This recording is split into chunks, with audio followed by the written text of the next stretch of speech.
What inspired me to be a storyteller? You know, I have come to attribute that to my military background. And all of the moving that we did, it was always a new place, a new school, new people, new friends, and I think it set in me this curiosity about people, and it created this imaginary world that I would often live in, you know. And I think from there I would start creating characters, you know, and it just developed. And so I think that's where it started, you know, just a real curiosity about people. I think I became a storyteller when I was a kid because the house that I grew up in, my mom told me that the person before us was an old woman who died in the house. And so I used to make up these stories to my friends at sleepovers to kind of scare them. When I think back on it, I think that was the beginning of me being a storyteller. I don't think I ever really thought about being a storyteller growing up. Probably the big thing was, like, I remember my grandmother used to watch old movies in the basement on the weekends and stuff. And then I just remember one time watching some old black and white movie with her. She was like, you know, you could do that. And I'm thinking, you know, I'm slobbered all over the place, playing with my toys. I'm like, all right, whatever, but here I am.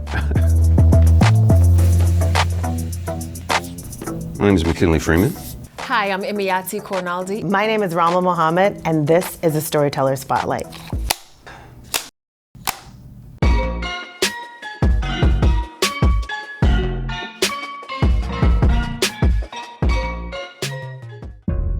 I'm a good lawyer, and I want to win.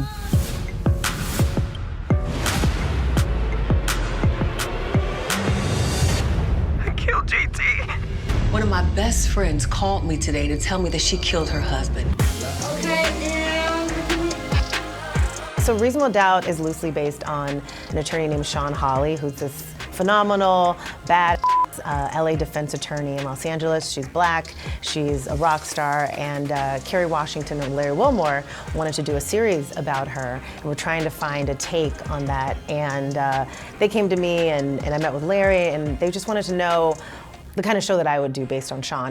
He gave me an ultimatum between him and my career. Asked if she wanted to be a lawyer or a wife. My character on Reasonable Doubt is Jax Stewart, Jacqueline Stewart. She is very unapologetic. She is powerful, she is strong.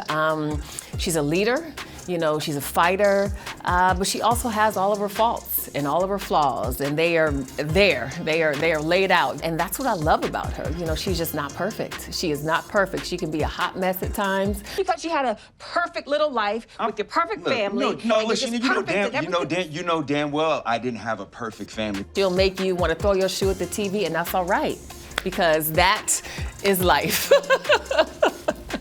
I play Lewis Stewart, the husband of Jack Stewart on Reasonable Doubt, and I'm a computer game developer, father, hyphen lots of other things. And I think the super, important part about playing Lewis to me is that it shows that black men are lots of things and also the one necessary thing when called upon. And I think it's interesting that we live in a world that puts us in situations where we forget that. And I look at it as an honor and a privilege to kind of step into this point of view and defend perspectives of men that may have voices that are diluted at times. I know for a fact that if we don't follow the right plan, we lose.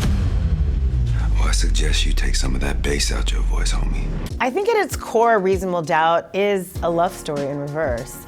You know, I do feel like sometimes when we watch TV, the characters start kind of bright-eyed and optimistic, and then as seasons go on, they just get darker and more menacing and kind of more evil. And I really wanted to create a show where you saw people, they have trauma, they have issues, but you actually watch them work it out and try to figure out how to be better. They're not perfect, you know what I mean? They're not perfect, and such is marriage and life and what happens when you have family and kids and, your parents you're trying to please and, the trauma that goes along with that. Challenging ideas and what does it mean to be a man? What does it mean to be a father? What does it mean to be a couple? What does it mean to be a man that has the right answers sometimes and transparently may not have them the other times, and that's okay. So what does that look like? That is an excellent example of conflict resolution. Continue to put that into practice.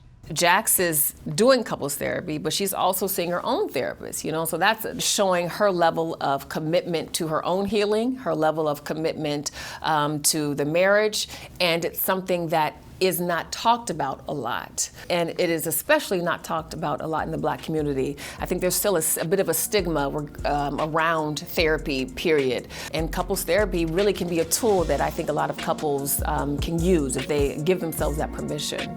I think the conversation around healing is being normalized because we live in a society where we can no longer hide the things that are hurting us. Healing is like, you know, it's difficult to be in a relationship with somebody if you haven't taken the time to heal yourself because you end up blaming that person for your wounds.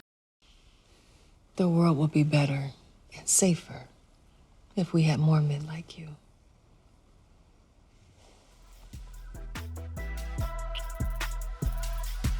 It has been wonderful, you know, for me to really be able to see Black love being accepted.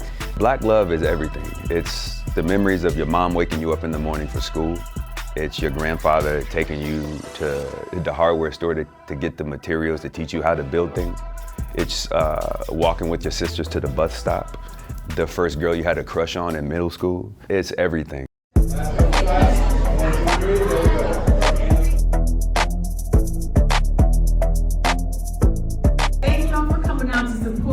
We really worked hard. We're very proud of this season, and we cannot wait for y'all to see it. Thank you so much. I hope that people will walk away knowing that it's okay to not be perfect.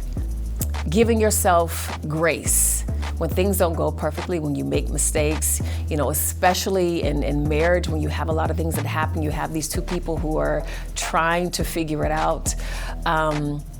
It's okay. And if you love each other enough, if you feel like it's worth it, if you feel like it's worth fighting for, then it's okay to fight for. From my perspective, this season is very much about, you know, the couple perspective. It's like, yo, like there's nothing wrong with getting help to save the life that you love. And there's no limits to the things that an individual should explore if that's the man that they love, if that's the woman that they love, if that's the family that they're prepared to live and die for, then who cares what anyone else thinks? You do what you have to do to improve your life, improve your family's life. That's the only thing that matters. I do want people to watch the series and be inspired by the fact that Jax and Lewis and the people around her, and both of them, are trying to be better and seeing what that effort looks like and seeing that it's not, I woke up like this. It takes effort to make a choice every day to be better.